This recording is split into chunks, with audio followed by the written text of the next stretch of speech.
Saya itu nggak pernah loh takut mati meskipun saya masih muda. Karena saya bayangkan mati itu ya baik-baik saja. Ketika saya hidup ya nggak tahu cara ngelola nyawa saya, kenapa kok nggak pergi. Kamu tahu caranya ngelola nyawa kamu, kok nggak mati sekarang? Nggak tahu kan? Tahu-tahu masih hidup kan? Tahu-tahu diutang, semacam-macam lah. Sebetulnya kita zaman hidup pun nggak tahu cara ngelola nyawa kita. Cara kerja jantung kita, cara kerja paru-paru kita. Nanti setelah kita mati pun tidak tahu caranya hidup ketika kita. Tapi anehnya kita, mosok manusia sudah dilemah iso hidup lagi. Memangnya kita sekarang bisa hidup karena kita. Tahu-tahu ya hidup. Ditekdir anak yang melarat, pesek, elek. Orang lain ditekdir anak kiai, Gus, mulyo. Kita kan tidak pernah bisa milih bapak itu ora iso.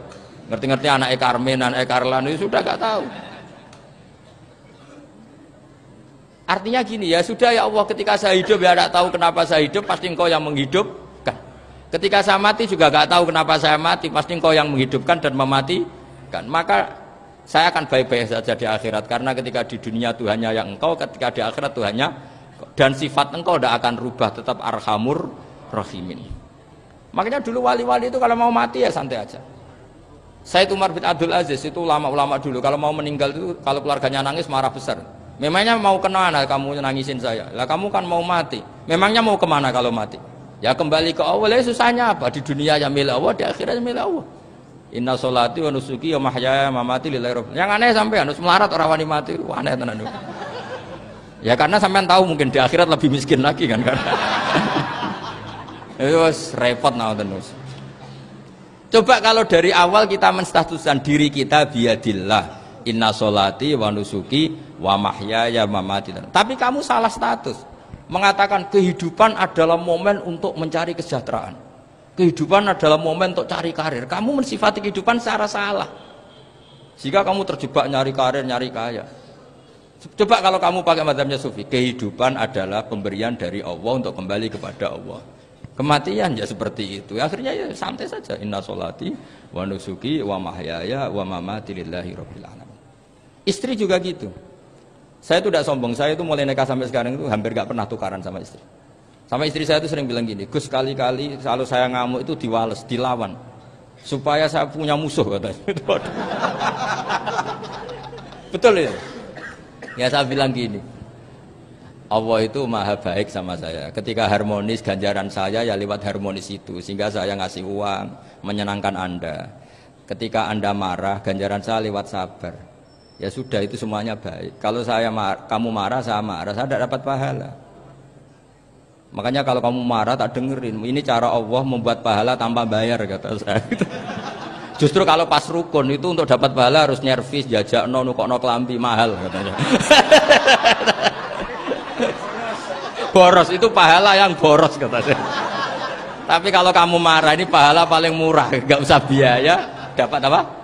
Pahala. Cukup sabar. Lu itu kalau terlatih lama-lama dapat ya biasa saja. Ulama dulu seperti itu semua. Imam Syafi'i itu pernah ada orang baik sekali sama beliau. Orangnya itu munafik padahal. Tapi kalau setelah keluar dari Imam Syafi'i dia memaki-maki Imam Syafi'i. Suatu saat beliau dikasih tahu orang yang tadi muji-muji jenengan itu di luar maki-maki jenengan. Imam Syafi'i itu guyu. Guyu sebenarnya bukan alhamdulillah. Muridnya kan janggal. Ini dikasih tahu gitu. Alhamdulillah. Kenapa Imam Syafi'i dia kan di luar maki-maki jenengan? Berarti aku wong wibawa ning ngarepku rawani. Ya jadi dianggap enteng saja melihat. Berarti aku wong wibawa ning ngarepku ora wani. Ya sudah. Terus ketika ditanya, tapi itu kan bahaya bagi Anda karena memfitnah Anda gini-gini. Kata beliau, zaka Allah. Yang kritiknya bahaya itu hanya Allah Ta'ala. Yang lainnya enggak bahaya. Karena ini makhluk doif, gak penting. Loh kamu sampai tersiksa dikritik orang karena kamu nganggap makhluk itu penting. Ini gobloknya sampean. Goblok segoblok-gobloknya itu. Coba kalau kamu mensatukan makhluk tetap makhluk, kritiknya tidak penting. Selesai kan? Selesai enggak? Ini problem Anda ada wali itu, kalau dikritik ya susah. Makanya ada wali itu problem menurut saya. Makanya saya nggak ingin nggak jadi wali itu kan. Karena hanya wali yang hidupnya itu la khaufun alaihim walahum yahzanun. Orang dulu tuh semudah itu hidup. Gampang sekali. Dulu ceritanya diantara ceritanya manakibnya Said Ja'far Shadiq itu, kalau ada orang memaki-maki dia itu dikirimi hadiah. Kenapa aja? karena kebaikan kamu telah kamu berikan kepada saya, ini hadiahnya. Sampai malu yang ngeritik itu. Kan kalau orang rasani itu kan kebaikannya dikasihkan sama yang dirasani. Lah kamu kan ngajinya seperti itu, tapi dirasani kok susah. Harusnya kan kasih aja, ditransferi saja, alhamdulillah. Ya karena kita salah menamain tadi, sing rasani pembenci, pembenci itu bahaya. Sehingga kamu mereaksi secara serius. Coba kalau kamu pakai hukumnya Allah dan Rasul, pembenci itu pemberi kebaikan. Istri marah adalah pemberi kebaikan. Ada yang berani mulai meraktekan? Latih begitu terus, insya Allah nanti hidup kamu barokah. Itu disebut wa'allama adamal asma. Dan itu yang diajarkan Rasulullah. Rasulullah itu kalau ngajarkan hidup itu gampang sekali. Allahumma ja'alil hayata ziyadatan li fi kulli khairin wal mauta rohatan li min kulli syarrin. Jadi kalau kita hidup, anggap saja peluang untuk nambah kebaikan. Kalau kita mati, anggap saja akhir dari semua potensi kejahatan kita. Anda sekarang mungkin tidak zina, tapi potensi zina. Anda sekarang tidak korupsi, potensi korupsi. Anda sekarang tidak selingkuh, tetap potensi selingkuh. Nah, Anda saja kalau mati, berarti akhir dari segala potensi itu. Alhamdulillah. Makanya saya tuh nggak pernah takut mati. Karena saya misalnya setiap saat mati, ya saya nanti akan bilang, ya Allah, ini sudah mau mati, berarti mau akhir dari segala potensi keburukan saya. Alhamdulillah.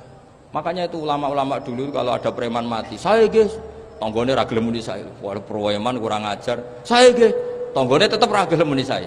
Padahal kiai ini muni, saya guys pun mati pun mboten sakit macam-macam niki pasti. Karena dia dengan mati berarti rohatan mingguli syarrin, keburukannya tidak terulang lah. Lah keburukan nggak terulang lagi itu saya apa buruk? Saya. Makanya kiainya minta saya guys niki, tonggone cek menengahin. Saya guys menengahin. Makanya suatu saat kalau ada gitu kamu harus bilang apa? Saya pun mboten jahat malih pun mati.